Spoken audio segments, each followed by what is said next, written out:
pukul 7 hingga pukul 2 siang.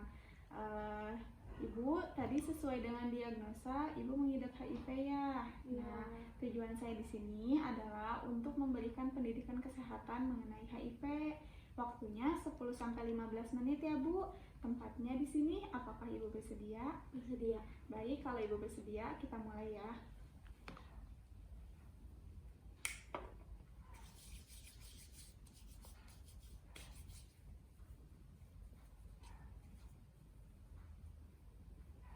Nah, Ibu sebelumnya Ibu sudah tahu belum HIV itu apa?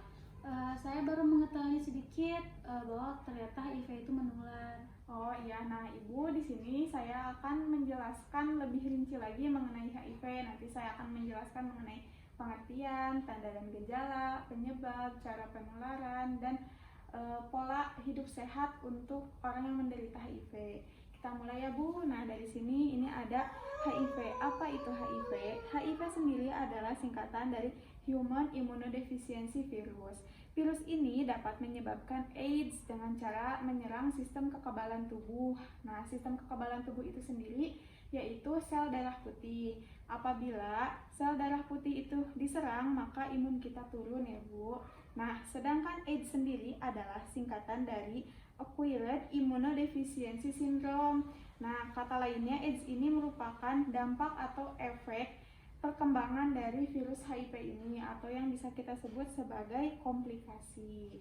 Nah, selanjutnya HIV dan AIDS ini juga mempunyai gejala ya Bu, tanda-tanda dan gejalanya. Yang pertama, berat badan menurun lebih dari 10% dalam waktu 1 bulan. Nah, nanti Ibu bisa cek ya Bu di depan mengenai berat badan Ibu. Terus yang kedua ada diare kronis, biasanya berlangsung lebih dari 1 bulan. Yang selanjutnya ada demam yang tinggi. Dan yang terakhir ada penurunan kesadaran. Nah, penurunan kesadaran ini sebaiknya harus langsung dirawat ya Bu, diperiksa.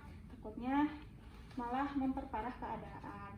Ibu sampai sini, apakah saya menjelaskannya terlalu cepat? Tidak. Apakah ada yang ingin ditanyakan? Tidak. Nah, nanti bisa juga kalau misalkan ada pertanyaan atau apa-apa setelah saya selesai menjelaskan, Ibu bisa ditanyakan ya Bu. Kita lanjut ya Bu. Ini yang selanjutnya ada orang-orang yang berisiko terkena HIV. Yang pertama, orang yang berperilaku seksual dengan bergonta-ganti pasangan, tidak setia terhadap pasangannya ya Bu. Terus yang selanjutnya ada penggunaan narkoba. Penggunaan narkoba di sini adalah dengan menggunakan jarum suntik secara bergantian. Dan ada bayi yang terlahir dari ibu yang positif HIV. Yang selanjutnya di sini ada, bagaimana HIV ini ditularkan Bu? Di sini yang pertama, hubungan seks tanpa kondom atau pengaman yang dapat terinfeksi HIV. Yang kedua, transfusi darah dari orang yang terkena HIV. Tetapi untuk sekarang, alhamdulillah Bu, PMI sudah mempunyai peraturan yang lebih ketat. Jadi sebelum memeriksa untuk transfusi darah, biasanya diperiksa dulu apakah orang ini terkena HIV atau tidak. Jadi sudah sedikit ya Bu kasusnya.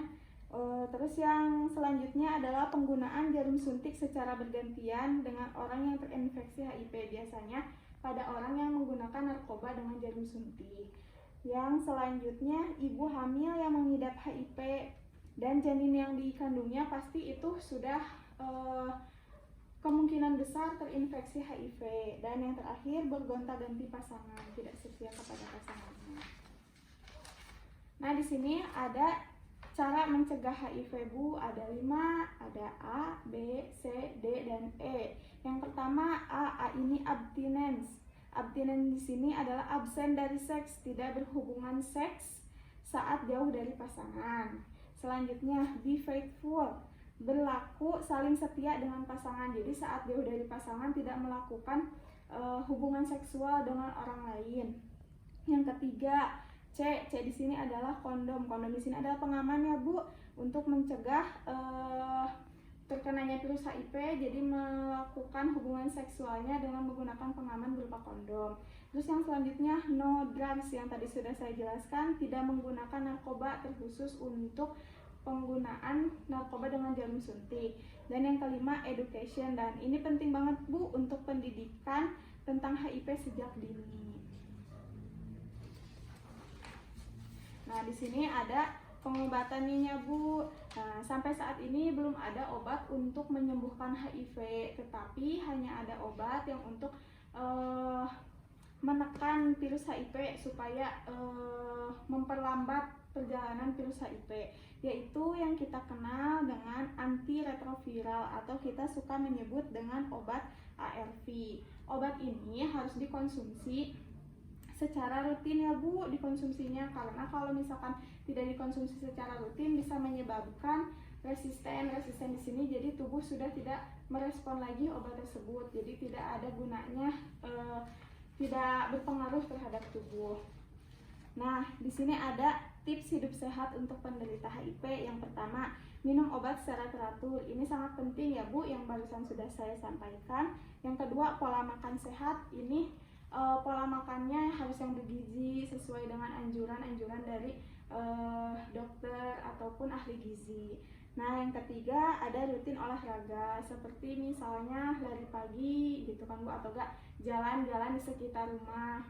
Yang keempat, hindari rokok dan minuman beralkohol karena ini juga akan memperparah keadaan. Yang kelima, menjaga kebersihan diri ya. Terutama apalagi kondisi saat ini ya Bu, sedang COVID, jadi kita harus rajin-rajin juga cuci tangan. Dan yang keenam, mengurangi stres. Nah, kan Ibu sudah didiagnosa oleh dokter bahwa Ibu mengidap HIV. Itu juga pasti meningkatkan stres Ibu ya Bu, tetapi di sini sebisa mungkin Ibu mengurangi stresnya. Ibu bisa berikhtiar dengan cara berobat dan meminum obat yang sudah dianjurkan. Nah, sampai sini apakah ada yang ingin Ibu tanyakan? Tidak ada. Apakah sudah cukup jelas? Sudah cukup jelas. Baik, kalau seperti itu saya akan mengajukan beberapa pertanyaan ya Bu mengenai pemahaman Ibu apa yang sudah tadi saya sampaikan. Nah, tadi ada yang terakhir saya jelaskan mengenai pola hidup sehat bagi penderita HIV. Ada apa saja Bu? Tadi kalau tidak salah ada yang tidak merokok dan tidak minum alkohol juga. Ya, betul Bu. Lalu olahraga. Ya. Serta yang terakhir tadi tidak stres. Nah, betul Ibu. Alhamdulillah, rupanya Ibu sudah paham ya Bu apa yang telah saya sampaikan. Apakah ada yang ingin ditanyakan lagi Bu? Tidak ada. Baik, kalau begitu berhubung sudah selesai ya Bu, nanti Ibu bisa mengambil leaflet di depan ya Bu. Jadi saya tidak akan mengasih ini karena sudah difasilitasi oleh rumah sakit. Nah, kalau misalkan nanti Ibu mau banyak pertanyaan, misalkan saya takut ini, Ibu bisa datang lagi ke sini ya Bu untuk berkonsultasi. Nah, baik, saya izin pamit ya Bu.